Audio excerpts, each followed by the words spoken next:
독자님 안녕하세요. 2025년 5월 24일 토요일입니다. 오늘도 주목할 만한 소식들이 많습니다. 기술 경쟁부터 또 정치, 사회 안전, 국제 관계까지 그 이면의 의미를 저희와 함께 깊이 파헤쳐 보시죠. 자, 첫 소식. 이거 아주 흥미롭습니다. SK텔레콤 이야기인데요. 다음 주에 출원형 AI 모델 ADAX 4.1 이걸 공개한다고 해요. 네, ADAX 4.1이죠. 생각보다 좀 빠른 것 같아요. 맞습니다. 예상보다 빠른 등판인데 이게 성능이 중국 딥스크의 R1 수준이라고 하니까요. 아론 수준.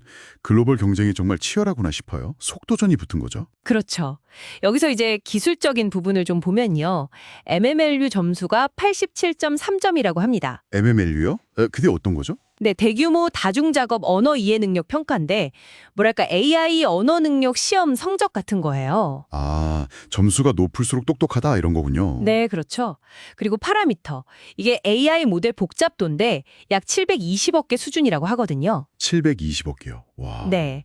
이 정도면 상당히 복잡한 추론이 가능하다는 뜻이고 단순히 성능뿐 아니라 효율성까지 잡으려는 시도로 보입니다. 그럼 이제 사용자 입장에서는 좀 더 자연스러운 대화나 그런 걸 기대할 수 있겠네요. 맞습니다. 더 똑똑한 답변, 복잡한 질문 해결 능력이 향상될 수 있죠. SKT가 이걸 어떻게 서비스에 녹여낼지가 관건일 것 같아요. 글로벌 빅테크들과 정말 어깨를 나란히 하려는 그런 움직임이네요. 네, 그렇게 볼 수 있습니다. 자, 이런 기술 경쟁 속에서 국내 정치 상황도 상당히 또 뜨겁습니다. 대선이 이제 정말 얼마 안 남았죠. 지난 23일 기준으로 열 하루 전이었는데 지지율 변화가 눈에 띄어요. 네, 한국갤럽 조사 결과가 나왔는데요. 이재명 민주당 후보랑 김문수 국민의힘 후보, 이 두 후보 간 지지율 격차가 처음으로 한 자릿수가 됐습니다. 9%포인트요. 9%포인트 처음으로요? 네, 이재명 후보 45%, 김문수 후보 36%, 그리고 이준석 후보가 10% 이렇게 나왔습니다. 그러다 보니 국민의힘 쪽에서는 골든크로스 이야기도 나오는군요. 그렇죠. 그런 기대감을 내비치고 있는데 뭐 아시다시피 여론조사는 추세를 봐야 합니다. 이 수치 자체가 딱 그렇다기보다는 선거 막판에 민심이 어떻게 움직이는지 그 흐름을 읽는 게 중요하죠. 이재명 후보는 또 노무현 전 대통령 서고 16주기 맞춰서 봉하마을 찾았고요. 지지층 결집 행보로 보이는데 네, 막판 변수가 정말 많아 보입니다. 이런 정치적 상황 속에서 또 우리 발밑의 안전 문제 이것도 중요한 이슈로 떠올랐습니다. 맞습니다. 정부가 곧 집안 침하, 그러니까 싱크홀 예방 종합 대책을 발표한다고 합니다. 아, 싱크로 문제 이게 심각했죠. 네, 지난 10년간 땅 꺼짐이 3,100건이 넘었고요. 특히 지난 3월에는 강동구 명일동에서 인명사고까지 있었잖아요. 네, 안타까운 사고였죠. 그래서 이제 대책 마련이 시급하다는 목소리가 커진 겁니다. 그 땅속 빈 공간 공동이라고 하던데 그 복구율이 지금 50% 미만이라고요. 네, 그런데 이걸 매년 10%포인트씩 높이겠다는 목표를 세웠다고 해요. 매년 10%포인트면 상당히 좀 공격적인 목표 같은데요. 네, 목표 자체는 그런데요. 중요한 건 역시 실효성이겠죠. 사실 이런 대책이 나오는 배경을 보면 그동안 사고가 터지면 대응하는 식의 패턴이 좀 반복됐거든요. 사후약 방문이라는 비판도 있었고요. 그렇죠. 그러니까 이번에는 얼마나 선제적이고 체계적인 관리가 가능할지 이게 관건입니다. 단순히 복구율 숫자 맞추기보다는 근본 원인 진단하고 예방 시스템을 잘 만드는 게 중요해 보입니다. 네, 안전은 정말 예방이 최우선이니까요. 자, 마지막으로 국제 관계 쪽 소식인데요.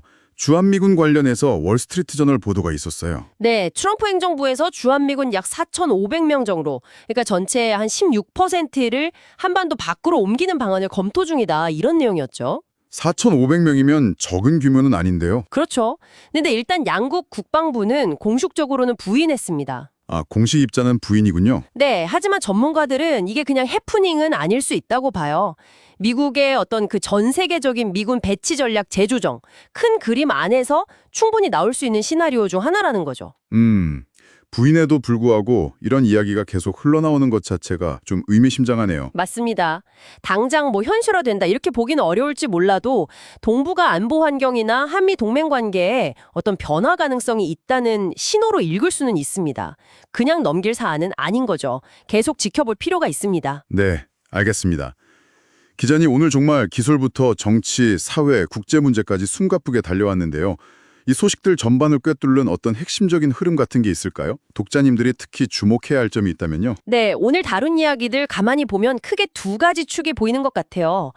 하나는 기술입니다. SK텔레콤 사례처럼 글로벌 기술 패권 경쟁이 정말 치열하잖아요. 네. 여기서 우리 기업들이 살아남고 또 성장하려면 얼마나 발빠르게 움직여야 하는가 이걸 보여주는 것 같고요. 네. 기술 경쟁의 속도. 그렇죠. 다른 하나는 역시 정치, 안보 환경의 불확실성입니다. 대선 지지율 변화도 그렇고 또 주한미군 관련 논의도 그렇고요. 국내외적으로 이런 역동성이 커지고 있다는 거죠. 결국 이 기술 혁신과 지정학적 변화라는 큰 파도 속에서 우리가 어떻게 방향을 잡고 나아가야 할지 계속 고민하게 만드는 소식들이 아니었나 싶습니다. 기술의 빠른 변화, 그리고 정치, 안보 환경의 불확실성 속에서 우리의 길 찾기. 명쾌한 정리 감사합니다, 기자님.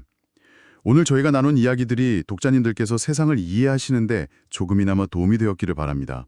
저희는 다음 시간에 또 흥미로운 분석으로 찾아뵙겠습니다.